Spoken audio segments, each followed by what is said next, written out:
Si un outil qu'on trouve vraiment excellent et très pratique au quotidien, c'est bien le SPL Transient Designer. Donc vous pouvez retrouver l'article du plugin directement sur le blog technologiquemusiqueplaymao.fr ou bien accéder aux formations Playmao en allant à l'intérieur de la rubrique formation. Donc, comment ça se passe? En fait, on a trois boutons qui sont vraiment très simples, donc attaque, sustain et un contrôle de volume de sortie, qui vont nous permettre de sculpter le son. Donc c'est vraiment très idéal, c'est quand on veut faire du sound design ou qu'on veut faire des améliorations à l'intérieur de notre production.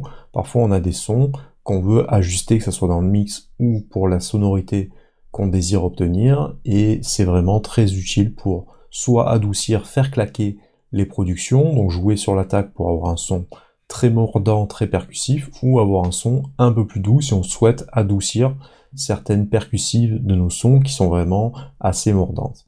Donc on va pouvoir jouer là-dessus également sur le release, ça va être très utile sur les overheads des batteries. On va pouvoir régler le placement des micros, obtenir un résultat qui est vraiment très simple, avoir des attaques qui claquent vraiment de manière très puissante. On a un système double mono également pour avoir encore un peu plus de patates. Et voilà, c'est un outil qui a été utilisé un petit peu par tous les beatmakers, les producteurs du monde entier. Je vais vous montrer à quoi il ressemble à l'intérieur d'une session, à l'intérieur d'Ableton Live. Vous pouvez également vous en servir à l'intérieur de Pro Tools ou de tous les autres séquenceurs qui existent sur le marché.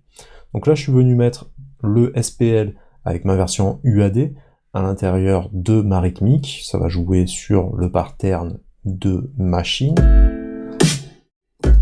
Et je vais vous montrer comment ça fonctionne. Si j'augmente l'attaque, actuellement c'est à 0, vous allez voir que j'obtiens un son qui est encore plus mordant que d'habitude.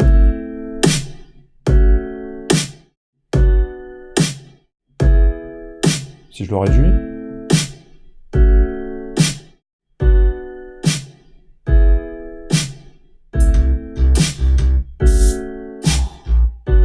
donc là ma rythmique est désormais en retrait, il y a la basse qui a commencé à jouer, et vous voyez que dès que je vais commencer à augmenter,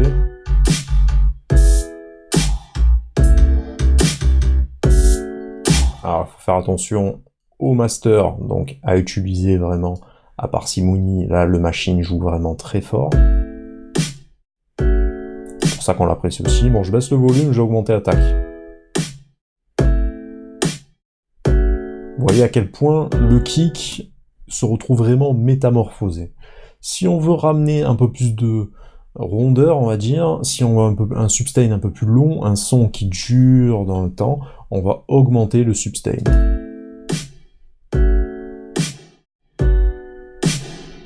Voilà, tous les effets tenus là, qui autrefois étaient coupés, là cette fois ils vont être rallongés. Et pareil, quand la basse va rentrer, je vais baisser le sustain. Je peux augmenter mon attaque, à contrario. Alors quelque chose de très sec, qui tape vraiment, mais qui n'a pas de résonance. Si je veux un son avec du coffre, la résonance et de l'attaque, je peux aussi. Mon kick qui tape, il rayonne dans le temps, il prend de la place. Je peux baisser mon attaque. Et ici, je vais contrôler le volume de sortie. Donc si je veux vraiment augmenter, je vais revenir à 0, je veux vraiment augmenter mon attaque, je vais pouvoir compenser avec le volume de sortie pour éviter la saturation qu'on a vue précédemment.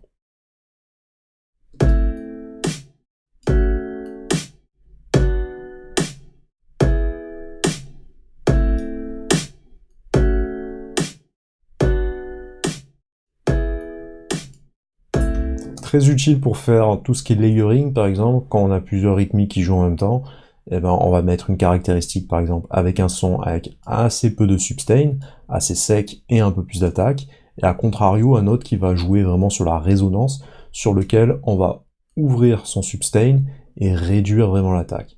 Avec ce layering qui peut être, par exemple, groupé dans un seul groupe, ça va nous permettre d'avoir un son très homogène et avoir un layer vraiment très étoffé. Donc, par exemple, il me suffirait d'attraper les deux pistes et de les grouper pour avoir mon groupe de drums. Je peux appliquer, si je veux, encore une fois, un transient designer pour appliquer un effet supplémentaire. Là, je vais compenser un petit peu voilà, certaines erreurs qui auraient pu être faites avant.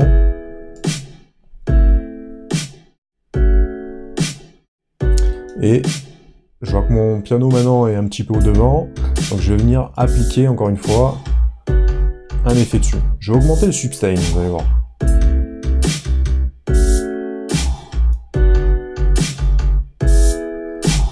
Vous voyez comme mon piano prend désormais de la place, il rayonne dans son champ stéréo et prend beaucoup plus de place dans mon mix. Donc ça peut être un bon élément également pour mixer ses prods, on pourrait presque en placer sur chacun des morceaux, des pistes, et appliquer des réglages adéquats pour faire en sorte de forcer un peu notre piste à l'endroit où on souhaite le mettre dans son mixage. En jouant sur l'attaque et le sustain, vous comprenez bien que c'est un effet qui peut s'appliquer sur toutes les pistes, quel que soit l'instrument, quel que soit l'effet, à chaque fois on va pouvoir obtenir quelque chose d'assez précis en réglant les deux caractéristiques d'enveloppe principales de l'ensemble de nos pistes, c'est-à-dire l'attaque et le sustain. Je vais augmenter l'attaque, je vais baisser un peu le sustain.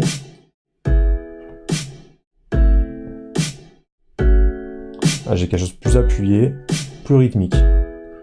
Je peux rajouter un peu de délai. Un peu de reverb.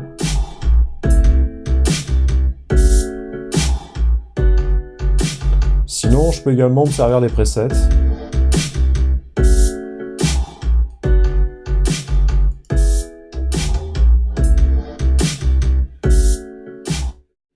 Si je veux avoir quelque chose de plus expérimental. Je peux soit partir au hasard, soit prendre connaissance de chacun des presets et choisir lequel est le plus adapté. Vous voyez qu'on peut avoir des réglages assez intéressants par exemple ici, en réduisant considérablement la sortie et en augmentant un maximum l'attaque. Là on est vraiment orienté à 100% sur l'attaque.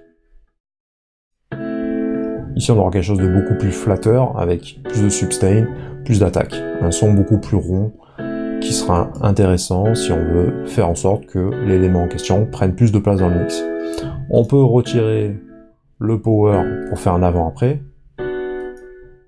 Vous voyez comme ça rajoute des harmoniques au son, voilà, ça joue vraiment sur plusieurs caractéristiques, sur plusieurs réglages pour obtenir au final un choix sur l'enveloppe du morceau, de la piste. Et c'est à vous de définir quelle enveloppe vous souhaitez avoir, plus d'attaque, moins d'attaque, du sustain ou pas de sustain du tout, de la durée ou pas durée de votre effet. À bientôt pour une prochaine vidéo, vous pouvez liker ma page PlayMAO et activer la clochette des notifications pour recevoir les prochaines vidéos.